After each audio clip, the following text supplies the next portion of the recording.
comenzamos nuestra webinar. Este es se le conoce como webinar porque es un seminario en la red. Es un término muy usado y a últimas fechas y sobre todo en estos tiempos tan difíciles que estamos viviendo todos y que se ha puesto muchísimo más de moda. La duración va a ser de unos 50 minutos aproximadamente. La conferencia se llama "En vez de comprar crisis, creemos soluciones". Esta es una conferencia muy específica, desarrollada por mí. Mi nombre es, como les decía, Alejandro Castañeda. Esta es la invitación al webinar, videoconferencia que hiciera el licenciado Miguel Molina Llovera, director de Qualitas para toda la zona del peninsular. Yo soy, para que ustedes me conozcan, profesor y consultor de la San Diego State University San Marcos, y la California State University San Marcos. Soy profesor de un instituto dentro de las dos universidades que se llama Osher Institute for Lifelong Learning. Y aparte soy profesor y tengo el honor de ser profesor de la Universidad Autónoma de Coahuila, Torreón, México. Y aquí estamos para compartir con ustedes un concepto que consideramos vale la pena y considero al licenciado Miguel Molina vale la pena tocar. Vamos a analizar este concepto tan importante. Y diríamos, ¿hay algo tan contagioso como un virus?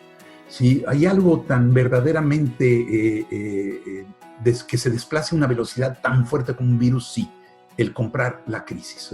O sea, cada vez que hay una situación problemática en cualquier parte de nuestro país y del mundo, notamos tristemente que la situación es comprada por otros. O sea, lo que quiero decir comprar significa que muchas veces escuchamos elementos negativos e inmediatamente los asumimos como propios. Y esto, si de por sí una crisis tiene su propio peso específico ante nuestra propia vida, muchas veces hay elementos exógenos o externos a nosotros que tendemos a adquirir como propios, incrementando el peso específico de esa situación.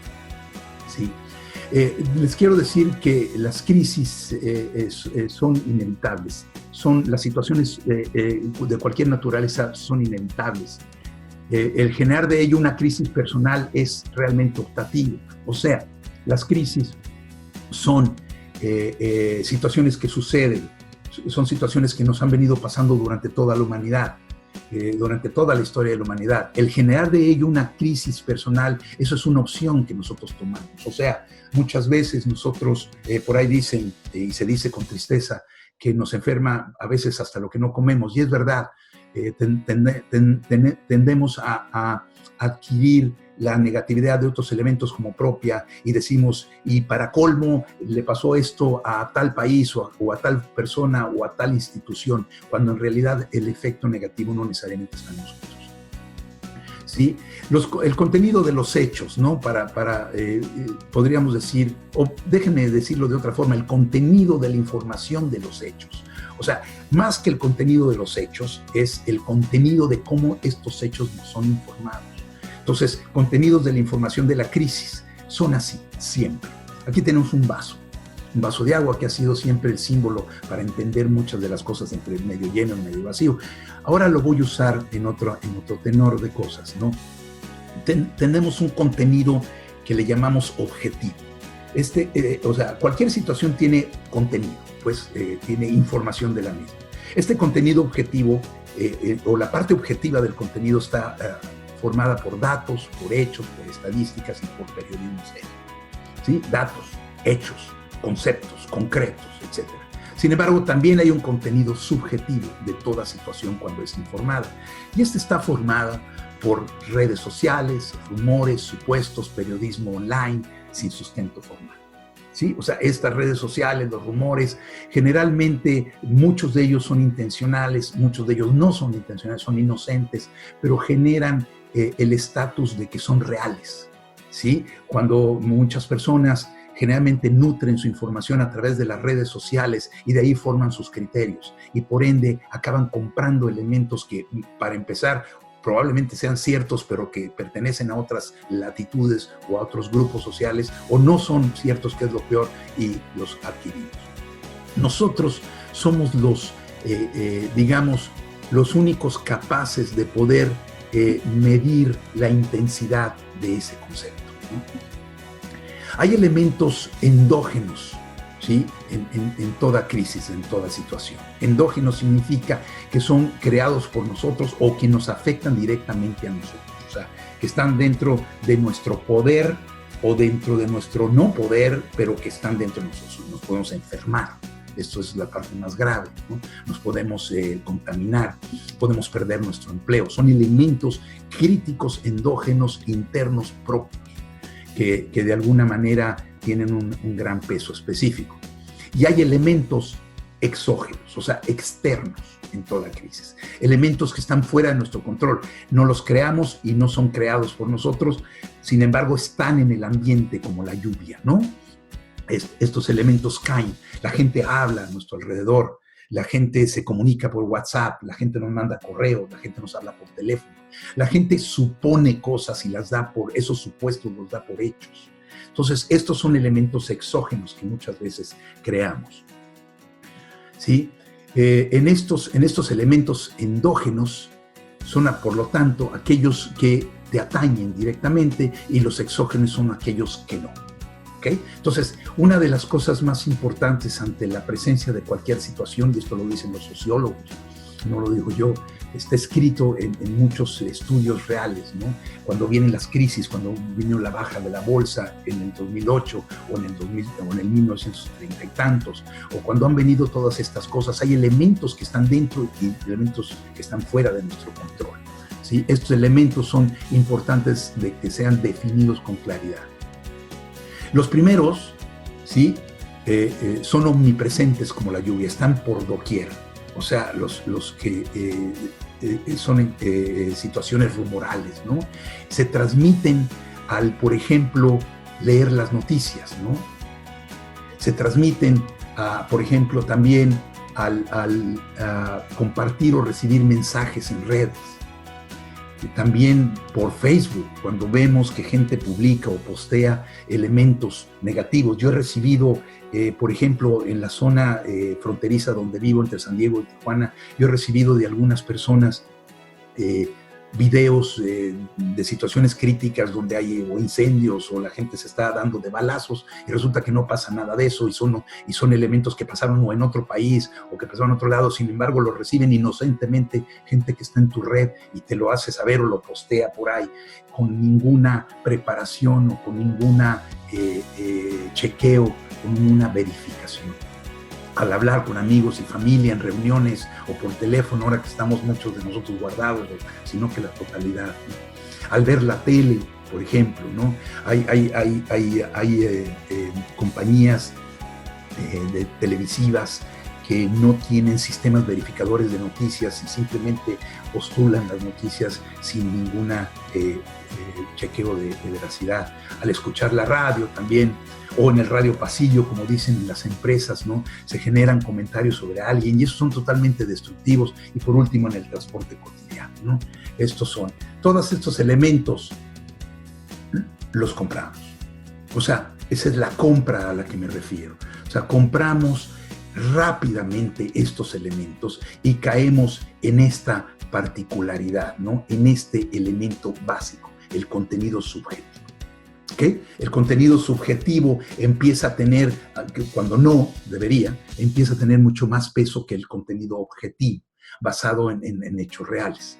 ¿Por qué se da esto? O sea, ¿cuál es la razón verdadera de que esto suceda? ¿Cuál es la fuente de todo esto? Bueno, se los explico de una forma un poquito más científica, como decía.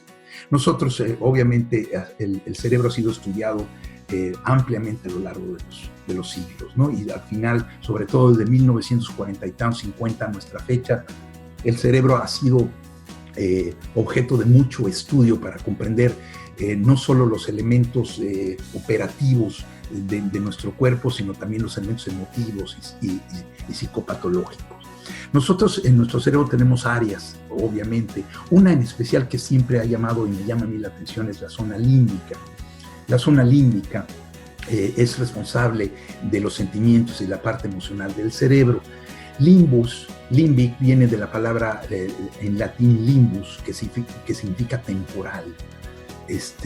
limbus, por eso en el antiguo, los antiguos que tuvimos, los antiguos, es decir, la gente que de alguna manera estudiamos el catecismo, sí, hablábamos del limbo, ¿no? Que iban las personas o niños que morían sin algún sacramento que tuvieran, ¿no? Pero era temporal. La zona límbica es una parte del cerebro que se encarga de juzgar las cosas rápidamente desde una parte emocional más que racional. Nosotros esperaríamos que de la zona límbica, que juzga el bien y el mal, generalmente en las películas antiguas se les ponía como un angelito y un diablito en los hombros de la persona. Yo me acuerdo una película de Pedro Infante y Jorge Negrete, donde a Pedro Infante le aparecían estos dos diablitos de un lado y del otro para tomar decisiones. Eso es una forma cómica de ver la zona límbica.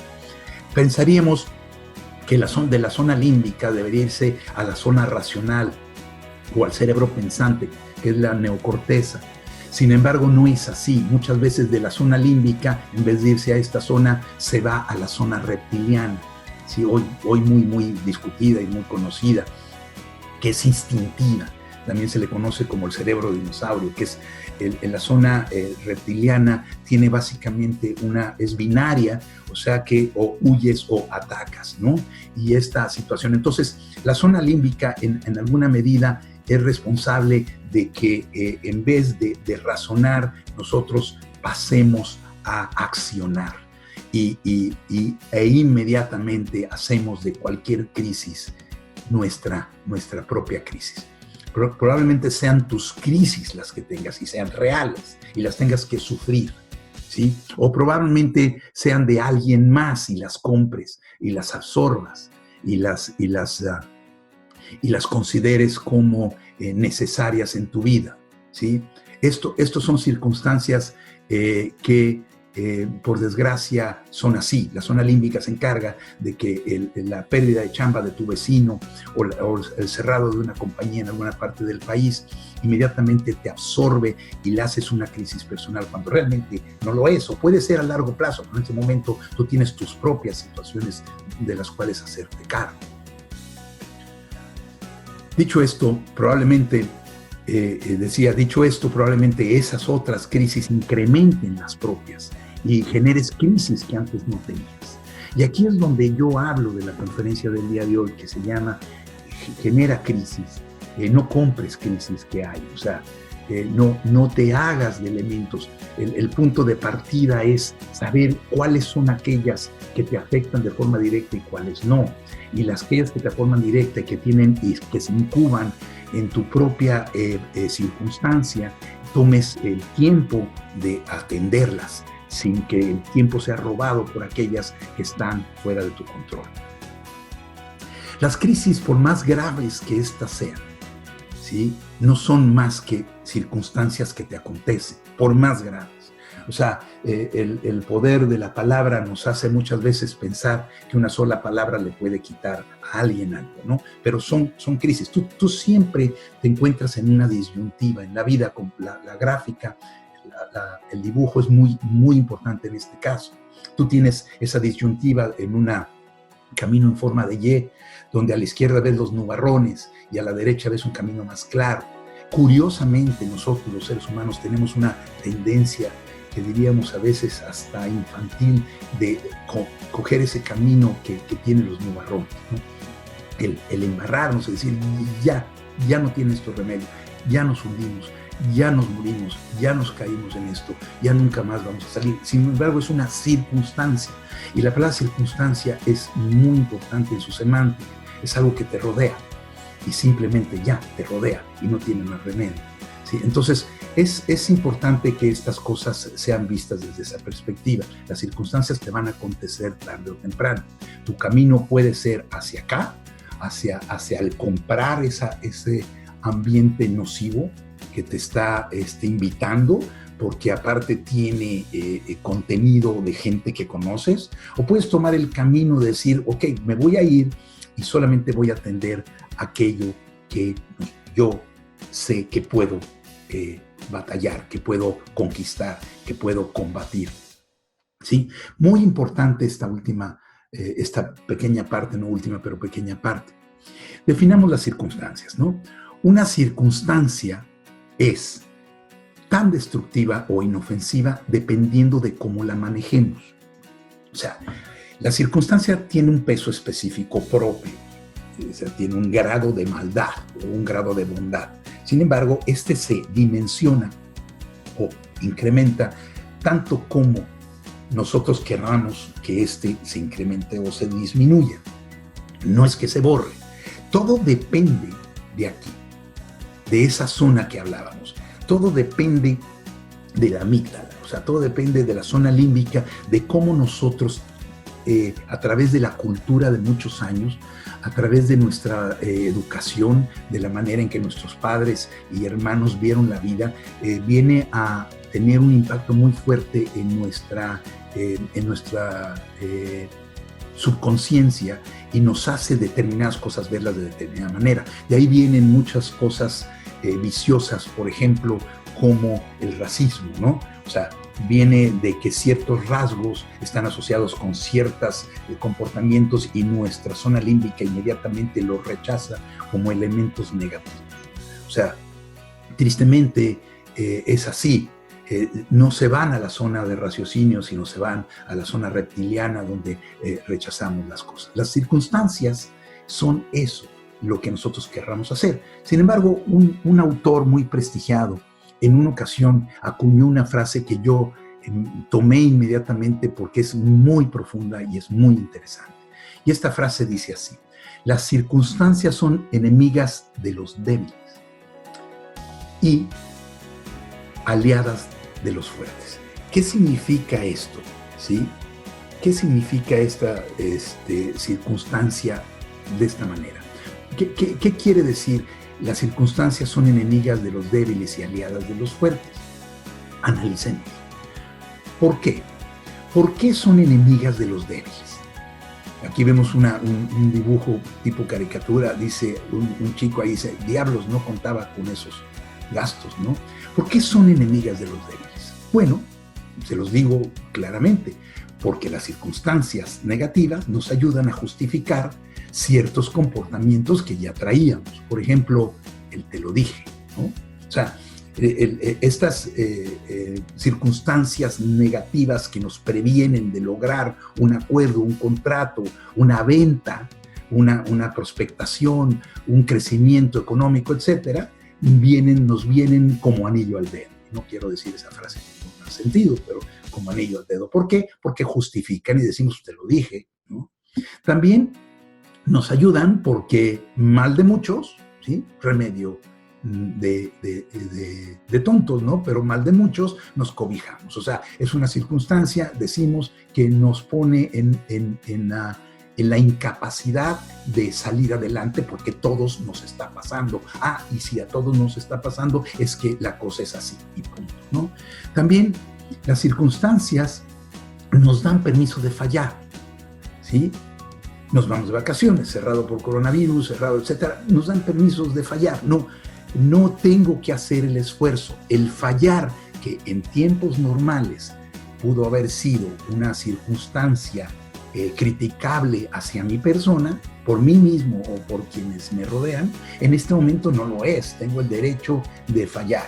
No hay clientes, no hay oportunidades, no hay cosas que podamos hacer. Recientemente le comentaba yo a mi esposa que fui a un cine, los cines están cerrados. No fui al cine, pues, pero anduve en un centro comercial que tenía un cine cerrado. Es triste ver negocios y negocios cerrados. Y, sin embargo, en algunas partes del mundo, la gente lo que ha hecho los cines es que están poniendo en los lotes de estacionamiento vallas y están proyectando las películas afuera, se están poniendo de acuerdo con los restaurantes para que hagan el famoso take-out o entrega a los autos. O sea, están tratando de no fallar, están creando circunstancias alternativas que les permitan salir de esta situación. También, cuando las circunstancias son enemigas de los débiles, es porque la sensación de fracaso se minimiza. No me importa lo que digan, ¿sí? Igual hay muchos casos, como mi caso. Hay mucha gente en mi caso, ¿sí? Y también, y esta es la más ocurrida, por desgracia, en figuras públicas y en figuras comerciales y en gente que asume un liderazgo mediático, nos dan por culpar, ¿sí? Por culpar al gobierno que tenemos, a las instituciones que tenemos, a otros. Las circunstancias nos debilitan, o sea, son enemigas de los débiles porque les ayudan a pasar la fuerza de la problemática a terceros, ¿sí? Y cada vez que esto sucede, te anotas un punto de debilidad. Y esto es la parte más triste de todas, ¿sí? Dejamos de tener alternativas. O sea, la búsqueda en sí, dejamos de tener alternativas porque no las buscamos. La búsqueda de alternativas queda cerrada. ¿Para qué busco alternativas si no las hay? Y esto no es cierto. Esto no es cierto. La historia está plagada de elementos que dentro de circunstancias muy difíciles se lograban grandes avances de toda naturaleza. Entonces, es curioso, pero las crisis, como siempre usamos la frase de los chinos, que crisis en chino es igual que oportunidad, pero nunca la racionamos, nunca la usamos en el contexto adecuado. Claro que las crisis son elementos de oportunidad y es porque estamos encajonados en una caja de zapatos como un ratón que tratamos de salir a como de lugar, y cuando tratamos de salir se prenden una serie de capacidades cerebrales y que le conoce como alternativas, opción 1, opción 2, opción 3, opción 4. ¿Qué puedo hacer en este caso? ¿Cómo puedo crear aquello? ¿Qué puedo hacer? ¿Qué puedo hacer en tiempos tan difíciles? Las personas se debilitan ante la crisis, los débiles son más digamos, expuestos a las crisis porque decae la confianza en uno mismo, ¿sí? Dice aquí, no confío ni en mis dientes porque a veces me muerden la lengua. O sea que esta circunstancia está simplemente entristecida, ¿no? No confío en nada de mí porque sé que, pues yo sé vender, pero no sé más, ¿no? Y no sé qué hacer cuando no se puede vender, o no sé qué hacer cuando no puedo entregar, o no sé qué hacer cuando no puedo hablar, etcétera, etcétera. Y a mí me gusta mucho jugar con esta palabra, te vuelves esquizofrénico, no digo esquizofrénico, pero te vuelves esquizofrénico, o sea, que en otras palabras empiezas tus respuestas de justificación con un es que no tengo dinero, es que no hay clientes, es que no renuevan las pólizas, es que todo el mundo anda afuera, no los puedo encontrar, es que no me dijeron, es que no sé cómo, es que no sé con quién. ¿Sí? Toda esta esquizofrenia es muy fácil porque en ese momento antepones el es que como un preámbulo, como un prefacio a una acción que pretendes justificar. O por ahí también te vuelves hiperoactivo, ¿sí? Y otra vez prepones la palabra sí, pero no soy yo, sí, pero no tengo las herramientas en estos tiempos, sí, pero no me dejan salir de casa, sí, pero no tengo dinero para comprar una plataforma o para comprar un teléfono, para comprar un celular, sí, pero no es mi responsabilidad, sí, pero no hay clientes, sí, pero porque yo, sí, pero mejor no, ¿sí? Esto es fuerte, es muy pesado y todos caemos en estas dos palabras tan que quedan antes de las frases, ¿no? 14 cosas que la gente débil hace cuando se enfrenta a una crisis. A mí me interesa mucho, por eso qué bueno que esto está quedando grabado, ojalá lo puedan escuchar muchas veces. Y son así las 14 cosas que la gente débil, digamos, ante las circunstancias hace. En principio, se autocomplace. En segundo, abandona sus fuerzas naturales pensando que no las tiene, ¿sí? Porque siempre se movió en una situación de confort.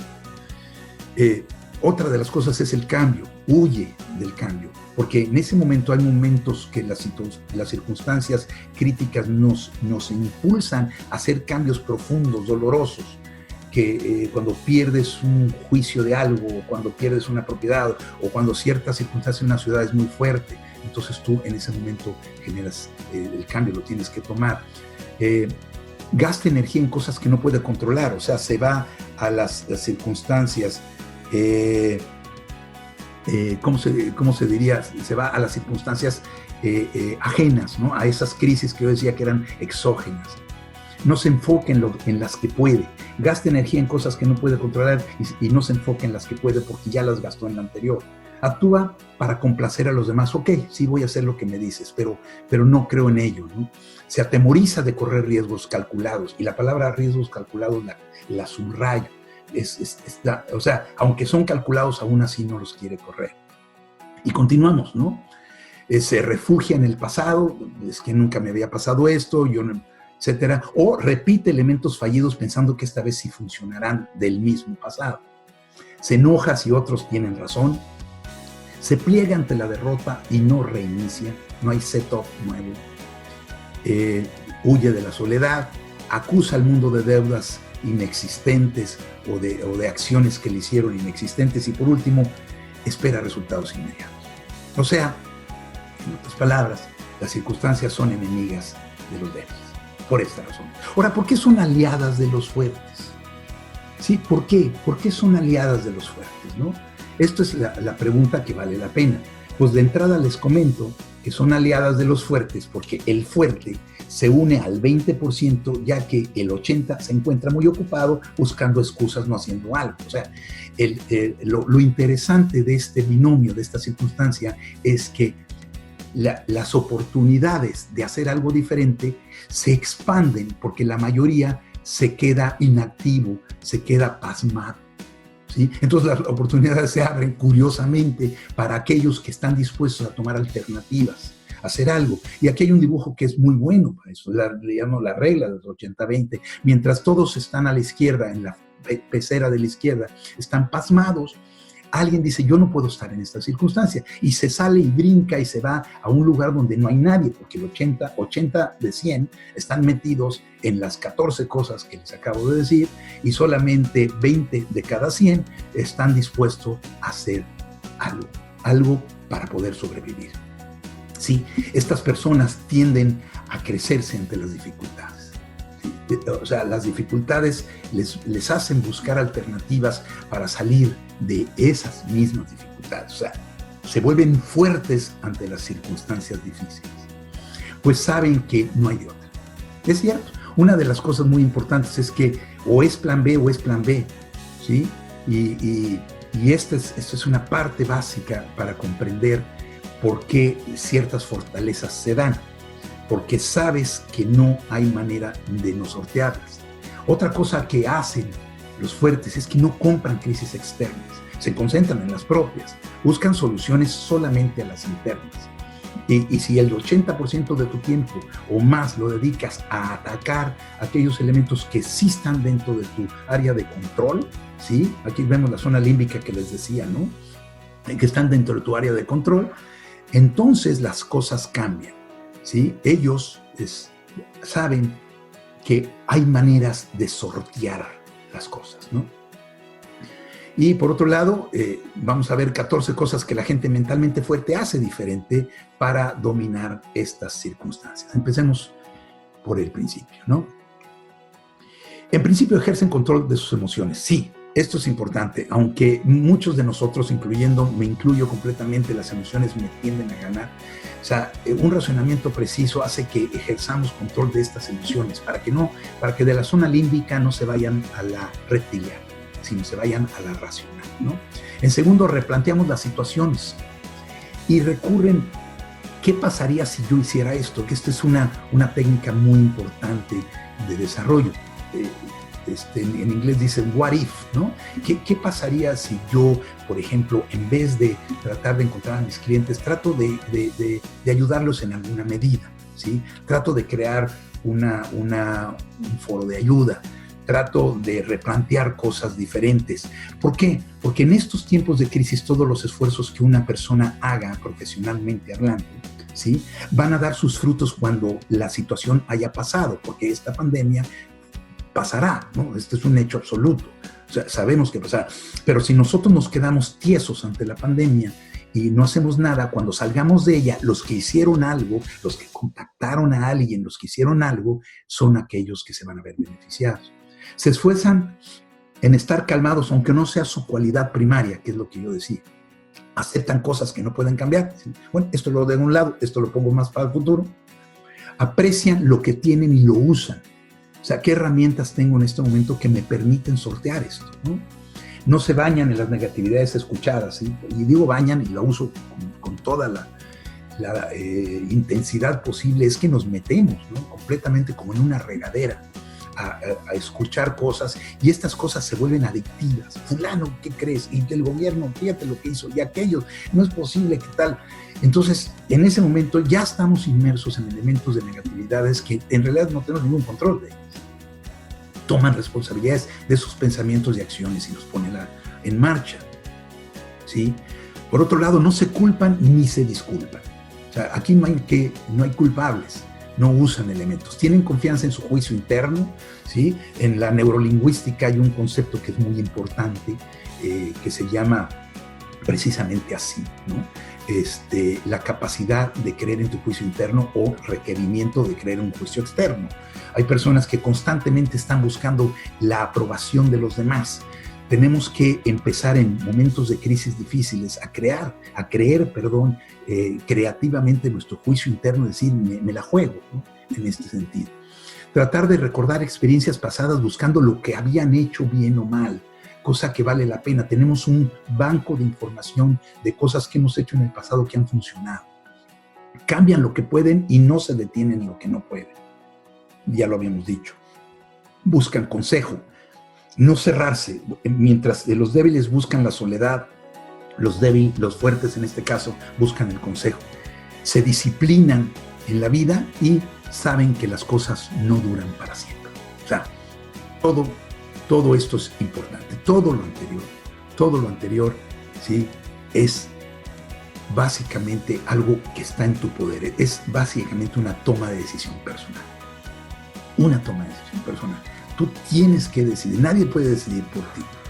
Hay una otra frase que a mí me gusta en lo especial y cito gente, dice, la diferencia entre la gente ordinaria y la gente extraordinaria que se da en todos lados no es otra cosa que la capacidad de elegir lo que se quiere hacer, ¿sí? Hay personas que este estado de rigidez que se da ante las situaciones, ¿no? Una escritora canadiense escribió un libro que se llama La doctrina del choque, ¿no?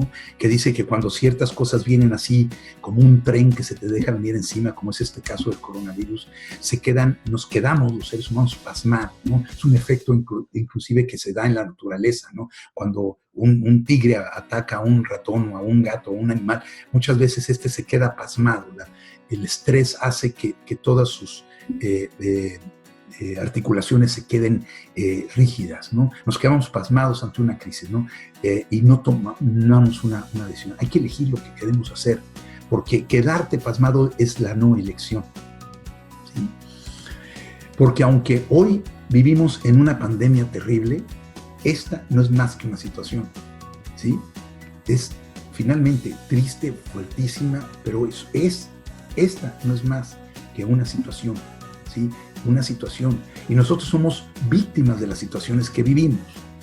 No somos, no somos porque en realidad somos víctimas de las decisiones que notamos.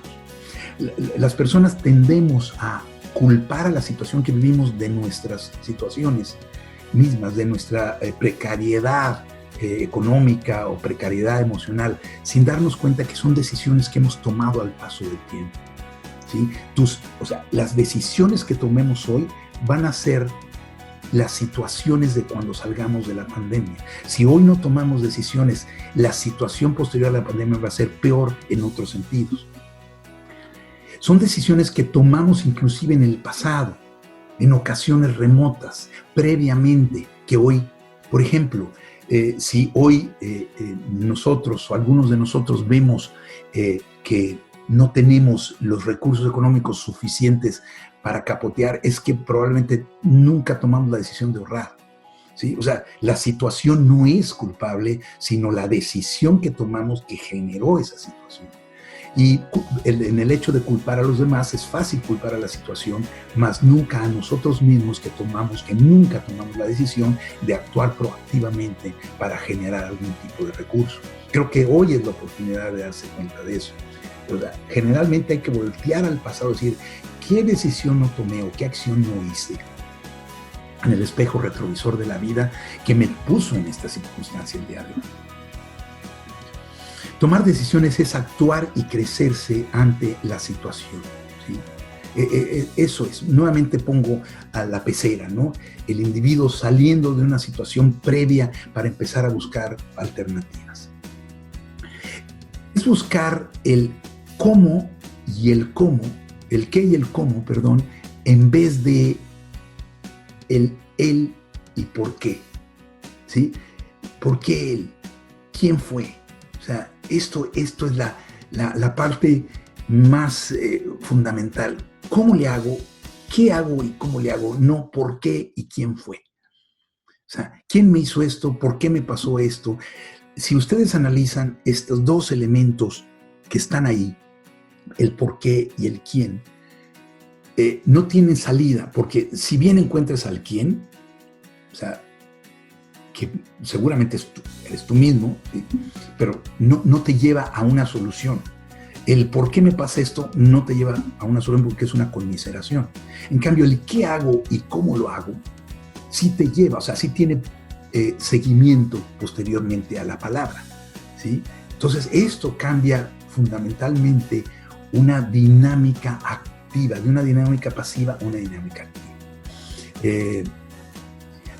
John Miller escribió un libro que se llama, y se lo recomiendo enormemente, se llama La pregunta tras de la pregunta. Esto me lo recomendó una amiga, Grisel Vázquez, alguna vez. Este libro es estupendo. La pregunta tras de la pregunta, John Miller dice, nos pasamos la vida preguntando por qué nos pasan las cosas y quién fue el autor de tanta maldad, ¿no? En vez de preguntarnos qué hago, cómo le hago, nos encontramos en el pasillo con un papel, dice, ¿por qué no lo recoge? ¿Quién fue el que lo tiró? En vez de decir, lo recojo, total, ¿qué más da? A mí me gusta ver el pasillo limpio. O sea, ¿cómo es posible que el gobierno haga esto? ¿Quién fue? ¿Por qué lo hizo? Bueno, ¿cómo le hago yo para que esta situación que el gobierno o que la institución o que la sociedad o que la pandemia ha creado, cómo le hago yo para salir adelante? ¿Qué debo de hacer y cómo lo puedo hacer? Esto es... yo creo que ustedes lo saben, no estoy diciendo nada que ustedes no conozcan ni sepan, pero eso es básicamente así, ¿no? Esta frase se la atribuyen a Abraham Lincoln, que a mí me gusta mucho, la dijo Brian Tracy. Brian Tracy fue un individuo que se dedicó a dar conferencias, es un cuate bien interesante porque él estuvo allá en el Apolo 13, era parte de la NASA, y narra cómo cuando el Apolo 13 se descompuso ahí en órbita, él decidió meter a mucha gente en un salón, les echó adentro a toda esta gente, les puso en cajas y les dijo, todo lo que ven ustedes aquí, cinta, tape, fierros, todo está en las dos cápsulas que están varadas ahí arriba, ¿no? Traten de hacer un respirador, fíjense en una palabra, ¿no? Traten de hacer un ventilador o un generador de oxígeno de lo que hay aquí, lo tienen que hacer. Y les dijo, fue una frase, hoy dice esta frase, pero él decía otra frase previa, decía, el fallar no es opción, o sea que ni me digan. Y les puso 2 guardias en la puerta para que nadie saliera de ahí. O sea, fallar no es opción, tienen que salir con un plan B. Entonces, ahora pone esta frase, always choose the future of the past. What do we do now? ¿No? Que siempre elige el futuro sobre el pasado, por encima del pasado. ¿Qué hacemos ahora? ¿Cómo lo hacemos ahora? ¿Sí? Recuerda algo que es muy importante. Puedes no poder cambiar tus circunstancias. O sea, perdón por el juego de palabras cacofónicas, pero es posible que no puedas cambiar tus circunstancias, mas sí puedes cambiar tus actitudes ante estas circunstancias. O sea, la situación puede ser inmutable, pues no está en tu poder. Sin embargo, tu actitud es maleable, pues está en tu poder, ¿no?